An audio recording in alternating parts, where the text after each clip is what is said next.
이 이야기는 제가 직접 겪은 우리 가족의 이야기입니다. 저는 아직도 아빠가 엄마에게 소리치던 그 밤을 잊지 못합니다. 저는 45살 직장인입니다. 대기업 대리, 초등학생 아들 하나, 평범한 워킹맘이었죠. 5년 전까지는 병원에서 전화가 왔을 때 엄마가 쓰러지셨다고 그날 제 인생도 멈췄습니다. 병원 복도에서 의사가 말했어요. 전신마비입니다. 회복 불가능합니다. 6개월 후 퇴원 통보가 왔습니다. 더 해줄 게 없다고 집에서 보호자가 돌보라고 아빠는 고개를 끄덕였어요. 그 고개가 너무 단단해서 저는 무서웠습니다. 집으로 돌아온 날 거실 한가운데 침대가 들어왔어요. 그날 밤 엄마가 저를 보더니 조용히 물었어요. 너, 유근이 그 한마디로 우리 집의 시간이 무너졌습니다. 퇴원 날짜는 생각보다 빨리 왔어요. 아빠는 병원 복도에 한참을 서 있었습니다. 그리고 저에게 말했습니다. 이제 집에서 해야겠다. 엄마는 병원 냄새 싫어해. 저는 아무 말도 하지 못했어요. 집에서 어떻게 하냐고 묻고 싶었습니다. 하지만 아빠 눈을 보고 입을 닫았어요. 이미 결정한 눈이었죠. 아빠, 제가 간병인 구해드릴게요. 제가 말했습니다. 아빠는 고개를 저었어요. 그 돈이 어디 있니? 너도 애 키우잖아. 네 돈 쓸 순 없어. 간병인은 한 달에 300만 원, 아빠 연금으론 불가능한 금액이었죠. 제 월급으로도 부담스러웠어요. 아들 학원비, 생활비, 대출이자 남편 월급과 합쳐도 빠듯했으니까요. 집에 오자마자 아빠는 거실을 비웠어요. 식탁을 밀고 자리를 만들었습니다. 그 자리에 침대가 들어오고 산소통이 들어왔어요. 기저귀 상자가 벽에 쌓였죠.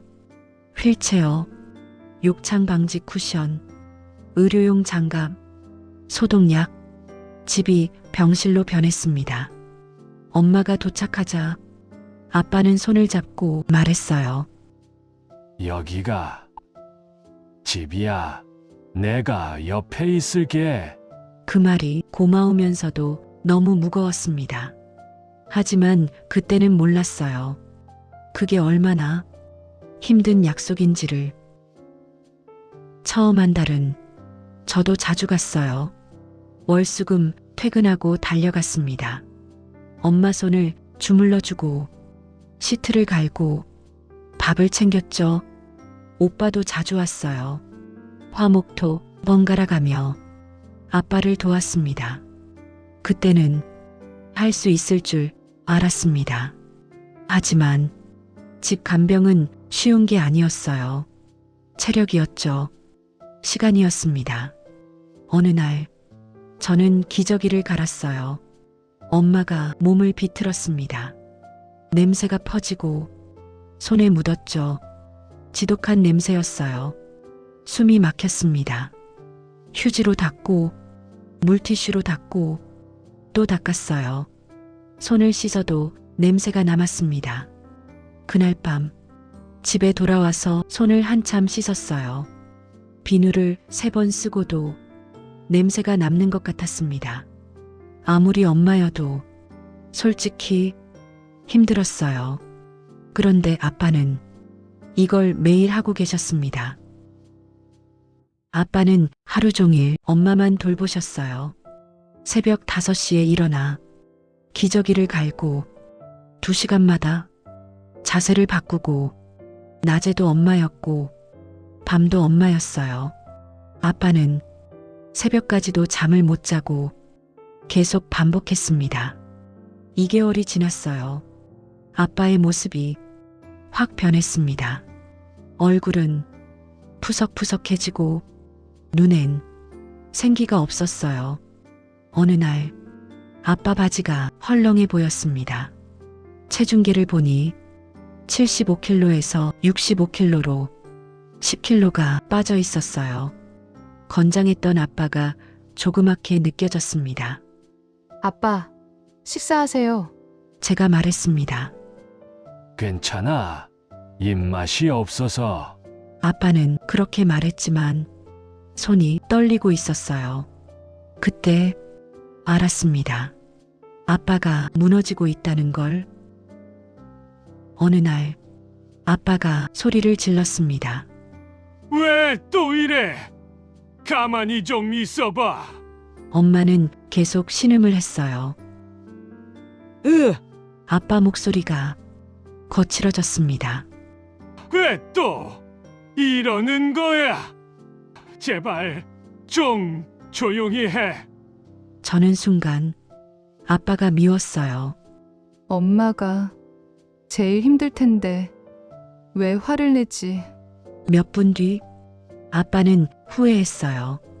미안하다. 내가 미안해. 엄마 손을 잡고 같은 말을 여러 번 했습니다. 그때 아빠 어깨가 작아 보였어요. 저는 혼란스러웠습니다. 미운 마음과 이해되는 마음이 충돌했습니다. 어느 날은 아빠가 몸이 안 좋으셔서 혼자 엄마를 돌보게 됐어요. 기저귀를 갈다가 엄마가 몸을 비틀었습니다. 냄새가 퍼지고 손에 힘이 빠졌어요. 그때 짜증이 올라왔습니다. 아, 좀. 저는 입을 다물었어요. 아빠 얼굴이 떠올랐죠. 식사 시간, 유동식을 떠서 입에 넣었어요. 흘러내렸어요. 다시 떠서 넣었습니다. 또 흘러내렸습니다. 턱바지가 젖었어요. 옷이 젖었습니다. 시트가 젖었어요. 한 끼에 1시간 반이 걸렸어요. 밤 11시 엄마가 신음했어요. 또 기저귀를 갈았습니다. 새벽 2시 또 갈았어요. 새벽 4시 또 그때 알았습니다. 아빠가 왜 화를 냈는지. 하루만 해도 미칠 것 같은데 아빠는 1년 넘게 하신 거였어요. 혼자서요. 그날 이후 저는 아빠를 이해했습니다. 그리고 그걸 이해한 제 자신이 무서웠어요. 시간이 지나자 점점 가는 횟수가 줄었어요. 일주일에 3번이 일주일에 1번으로, 2주일에 1번으로, 한 달에 1번으로 바쁘다는 이유였습니다. 아이 학원, 회사 출장, 야근, 집안일 모두 핑계 같았고 사실이었어요. 오빠도 마찬가지였습니다. 회사 일이 바빴고 고등학생 아들, 중학생 딸 돌볼 게 많았죠. 우리에게 각자의 삶이 있었어요. 그걸 포기할 순 없었습니다. 아빠는 아무 말도 하지 않았어요. 어느 날 아빠가 말했어요. 괜찮다. 너희도 살아야지. 그 말이 괜찮지 않았어요. 저는 그날 밤 잠을 자지 못했습니다. 남편이 말했어요. 당신 아이 엄마잖아. 당신이 돌봐야지. 우리 아들은 누가 돌봐? 틀린 말은 아니었어요. 저는 워킹맘이었습니다. 회사 일, 육아, 집안일, 거기에 엄마 간병까지 현실적으로 불가능했어요. 여보, 미안해. 제가 말했습니다. 아니야. 근데 언제까지 이럴 거야? 남편 목소리엔 피로가 묻어 있었어요. 시어머니는 남편 어머니, 친정 어머니는 제 어머니, 그 차이가 이렇게 큰 줄 몰랐습니다. 그렇게 아빠는 혼자가 되어 갔어요. 6개월이 지났어요. 엄마에게 이상한 증상이 나타났습니다. 여기가 어디야? 엄마가 갑자기 말했어요. 집이에요. 엄마, 우리 집. 집. 내 집은 시골인데 엄마는 50년 전을 말하고 있었어요. 치매였습니다. 전신마비에 이어 치매까지. 제 눈앞이 깜깜해졌어요. 한 달 후 엄마는 저를 못 알아봤어요. 엄마, 저예요. 수진이. 수진? 수진이가 누구야? 엄마 딸. 딸이라고? 내 딸은 내 딸은 엄마는 말을 잇지 못했습니다. 그날 저는 집에 가서 울었어요. 한참을 울었습니다. 아들이 걱정스럽게 물었어요. 엄마, 왜 울어? 아니야. 엄마 괜찮아. 하지만 괜찮지 않았어요. 얼마 후 아빠도 못 알아봤어요. 여보, 나야. 영수야. 영수가 누구야? 나 당신 남편이야. 남편? 내 남편은 엄마는 말을 잇지 못했어요. 그날 밤 아빠는 거실에서 우셨습니다. 소파에 앉아서 소리 없이 흐느끼고 계셨어요. 저는 차마 다가갈 수가 없었습니다. 50년을 함께 산 사람이 당신을 못 알아본다는 게 얼마나 아픈지. 엄마는 점점 사나워졌어요. 너 누구야? 왜 우리 집에 있어? 엄마, 저예요. 딸. 거짓말. 내 딸은 어려. 너는 누구야? 소리를 지르셨습니다. 나가. 다 나가. 밤낮 가리지 않고 소리를 질렀어요. 아빠한테도 화를 냈습니다. 왜 날 여기 가둬? 집에 가고 싶어. 여보, 여기가 집이야. 거짓말. 내 집이 아니라고. 엄마는 계속 누워만 계셨지만 목소리만큼은 컸어요. 아빠는 잠을 잘 수가 없었습니다. 1년이 지났어요. 아빠 체중은 62kg까지 떨어졌습니다. 13kg가 빠진 거죠. 얼굴엔 주름이 깊게 팼어요. 머리는 새하얗게 새고 눈동자엔 생기가 없었습니다. 아빠, 병원 가야 해요. 괜찮아. 아빠는 힘없이 대답했습니다. 하지만 괜찮지 않았어요. 식탁 위에 약 봉투가 있었습니다. 우울증. 아빠는 조용히 말했어요. 잠이 안 와. 저는 엄마보다 아빠가 더 걱정됐습니다. 이러다 아빠가 먼저 쓰러지는 거 아니야? 요양원 이야기가 처음 나온 건 어느 저녁이었어요.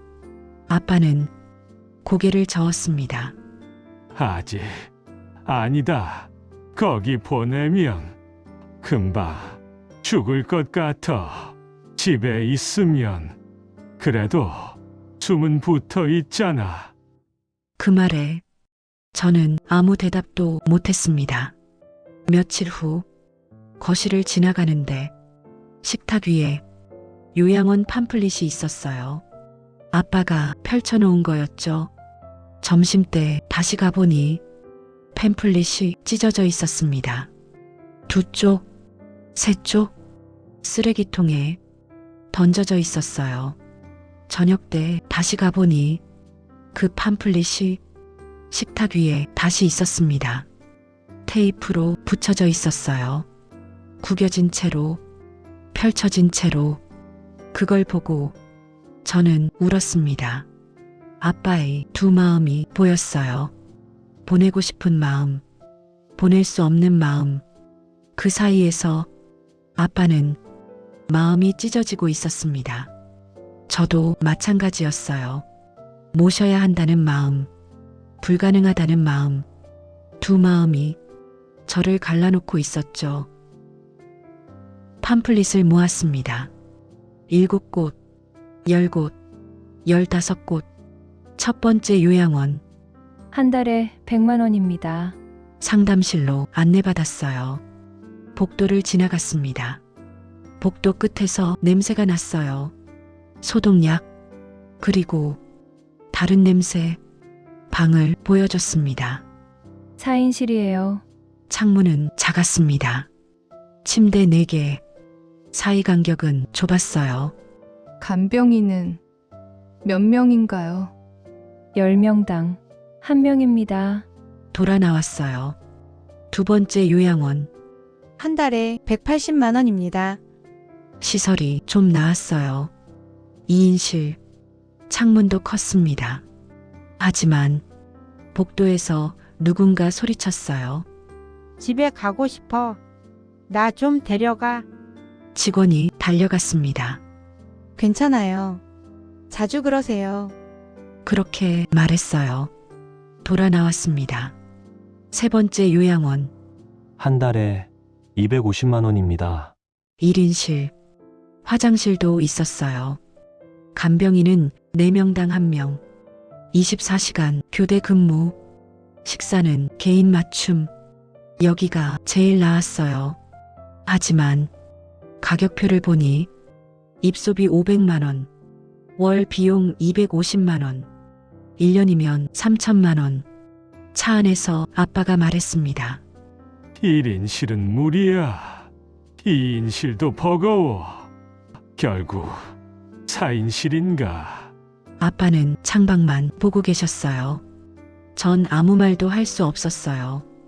그날 밤 계산기를 두드렸어요. 100만 원짜리 오빠랑 반반 나누면 각자 50만 원. 내 월급에서 50만 원 빼면 남는 건 100만 원. 아들 학원비 40만 원. 생활비 50만 원. 대출 20만 원. 마이너스 10만 원. 계산기를 껐습니다. 다시 켰어요. 180만 원짜리 오빠랑 반반 나누면 각자 90만 원. 불가능했습니다. 250만 원짜리는 계산도 못했어요. 그날 잠을 잘 수 없었습니다. 어느 날 아빠가 쓰러지셨어요. 길에서 갑자기 의식을 잃으신 거예요. 병원으로 실려갔습니다. 극심한 스트레스와 우울증입니다. 의사가 말했어요. 이대로 가시면 정말 위험합니다. 보호자분이 먼저 쓰러지시면 그날 저는 결심했어요. 요양원을 알아봐야겠다고. 아빠가 퇴원하신 후 저는 조심스럽게 말을 꺼냈습니다. 아빠, 이제 정말 한계인 것 같아요. 요양원 다시 알아봐요. 좋은 곳으로. 아빠는 한참을 말이 없으셨어요. 그러다 고개를 끄덕였습니다. 그래, 아빠 목소리는 너무나 작았어요. 내가 정말 최선을 다했는데 알아요, 아빠. 진짜 열심히 했어. 하루도 빠짐없이. 네, 아빠. 충분히 하셨어요. 근데 이게 내 한계인가 봐. 아빠는 또 우셨습니다. 50년을 함께 산 아내를 남의 손에 맡긴다는 게 얼마나 괴로우신지 딸인 저도 알 것 같았습니다. 요양원 가는 날 아빠는 문 앞에서 멈췄어요. 손이 떨렸습니다. 아빠는 엄마에게 말했어요. 여보, 여기서 잠깐만 쉬자. 잠깐이 아니라는 걸 아빠도 알고 있었죠. 엄마는 저를 보지 못했습니다. 눈은 떠 있었지만 저를 지나쳤어요. 문이 닫혔습니다. 집으로 돌아오는 차 안에서 아빠가 말했어요. 오늘은 잠 좀 잘 수 있을 것 같다. 저는 그 말이 기뻤습니다. 그리고 너무 미안했어요. 요양원에 간 지 3년이 지났습니다. 아빠가 걱정하신 것과 달리 금방 돌아가시진 않으셨어요. 아빠는 매일 찾아가십니다. 비가 오나 눈이 오나 하루도 빠짐없이. 여보, 나야. 엄마는 여전히 아버지를 못 알아보세요. 하지만 아빠는 매일 갑니다. 엄마 손을 잡고 한참을 앉아 계시죠. 저도 일주일에 한 번은 갑니다. 엄마를 뵈러. 엄마는 저도 못 알아보세요. 누구야? 너? 엄마, 딸이에요. 수진이. 엄마는 그저 멍하니 저를 바라보실 뿐입니다. 아빠는 가끔 말씀하세요. 그래도 내가 끝까지 집에서 간병을 해야 했나? 아니에요, 아빠. 충분히 하셨어요. 그런가? 아빠 목소리는 여전히 떨립니다. 지금도 정답은 모르겠어요. 엄마를 지켰는지, 아빠를 지켰는지, 다만 알고 있습니다. 간병은 사랑만으로 버틸 수 없다는 걸, 그리고 두 마음을 가지는 건 나쁜 게 아니라는 걸. 혹시 지금 이 이야기를 듣고 계신 분, 가족 간병으로 힘드신가요? 요양원을 고민하고 계신가요? 죄책감에 시달리고 계신가요? 저는 말씀드리고 싶어요. 당신은 잘못한 게 아니라고, 당신도 최선을 다하고 있다고, 그리고 어떤 선택을 하시든 그건 사랑에서 나온 결정이라고. 끝까지 들어주셔서 감사합니다.